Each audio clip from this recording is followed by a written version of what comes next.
Hello everyone, William Diaz here with Rebel News. This week, the nation heard from former Ottawa Police Chief Peter Sloly as he testified at the Public Order Emergency Commission. Sloly had the lengthiest appearance before the inquiry, stayed 2 full days in total. The Emergency Measures Act inquiry is taking place in Ottawa from October 13th to November 25th because Justin Trudeau used a never-seen-before anti-terrorism law on peaceful protesters who were protesting the federal government's COVID-19 measures. And the inquiry is built into the act to ensure that no authoritarian leader uses it unnecessarily. To follow and support our independent coverage, please visit truckercommission.com. Sloly had an important role during the beginning of the convoy, as he was the police chief in place when the truckers entered the city. He then resigned the day following the invocation of the Emergencies Act by Justin Trudeau's cabinet on February 15, which is the reason why we're here today. Now, Chief Sloly's testimony went back and forth with him, appearing sympathetic and under extreme pressure and being undermined, but then appearing hard-handed and intolerant of the peaceful truckers, using the same language as his replacement to describe the demonstrators as violent. And there's a lot to unpack. Do you feel that they were misunderstood? Yes. Can you elaborate on that? I think I've given this testimony in parliamentary standing committees. The level of disinformation and misinformation was off the charts. It was crushing to the members' morale. It was crushing to the incident command team's morale. It was crushing to my executive team's morale. I suspect it was crushing to the board. It was crushing to everybody. It was unrelenting. It was 24 hours a day. And I think by the end of the weekend, it had become a global story that mainstream media was following. On the first day of his testimony, former Chief Sloly began crying when he was asked a question about the morale of his officers on the ground in Ottawa, which isn't surprising as according to Sloly's testimony, he seemingly couldn't satisfy anyone. And there's a reason for that. To handle the convoy, no policing solution was needed as there was no violence taking place, and the protest was officially not declared a riot since no one invoked the Riot Act. It was not an illegal public gathering. The convoy needed a political solution that Sloly could not offer. However, all 3 levels of government, federal, municipal, and provincial, decided to delegate all the responsibilities to the police. Unlike politicians, chiefs of police in Canada, since they aren't elected, are accountable to the Charter of Rights and Freedoms and to the law, whereas politicians are accountable to the population and not elections. Sloly was receiving political pressure from the 3 levels of government, as we previously mentioned, even though politics should not be mixed with policing. In addition to that, you had the left thinking the police weren't doing enough. And then you also had the right that thought they were doing too much and playing with fire when it came to respecting civil liberties of protesters. And a police chief usually has to remain non-political. But when you have all the pressure from all sides, plus different levels of government, I believe it is understandable how it can be crushing. We also learned later that the cabinet explicitly consulted him prior to invoking the Emergencies Act, because it would give us more powers and we didn't have any resources to implement those powers, and then we would be accused again of not doing our jobs or not using powers available to us. So for a significant portion of my time in office, discussions around injunctions, discussions around emergency declarations were, maybe that's something that we actually don't want at this point. I was never consulted explicitly on the Emergency Measures Act that was put into place on February 14th. Mm-hmm.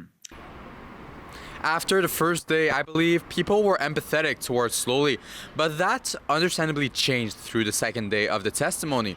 Through cross-examination, we heard Chief Sloly use pejorative words while saying he was careful not to use pejoratives towards a convoy, insulting the protesters and talking about what he called assaultive behavior, quote unquote.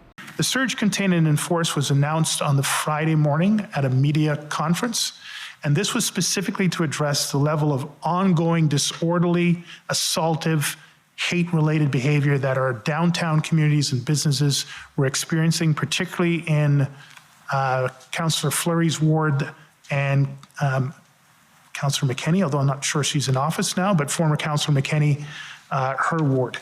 And the overwhelming amount of community complaints, business complaints were coming from the unlawful assaultive type behavior in that area, and we needed to, that surge contain and enforce is not for the red zone, that is for the areas outside of the red zone. Sloly then backpedaled and admitted that his words were very pejorative towards the convoy when pressed by Freedom Convoy lawyer Brendan Miller. Watch what he said. Yes, I used the term assaultive in the broadest case possible, broadest way possible.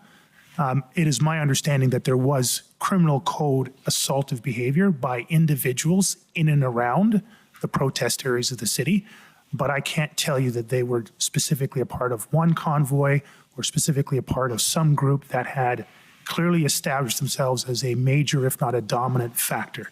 But there was criminal code level assaultive, threatening behavior that became the subject of criminal investigations. I don't know the status of those investigations. Right. And would it surprise you to know, it's already in evidence, that in the time period between the start of the protest and when the invocation of the Emergencies Act came about, there was a total of 5 charges for assault in total? I don't know the statistics, sir. Thank you. So the second thing I want to talk to you about is... I believe that Sloly's pejorative and biased comments towards the convoy were part of what made some people lose compassion towards the man. Sloly still did not explicitly state his approval of the use of the Emergency Measures Act on peaceful protesters. As I mentioned before, he was also not explicitly consulted prior to invocation of the act. Finally, hear what Sloly had to say about what he calls systemic bias and racism in the police force. Take a look. There is a bias, and I've spoken very publicly about systemic bias in policing, not limited to systemic racism in every aspect of humanity. I saw this during my time in Kosovo in peacekeeping. After 9/11 happened, there was a significant shift operationally, politically, socioeconomically, geopolitically, to the threat that was posed by the various terms around radical Islam and Islamic-based terrorism.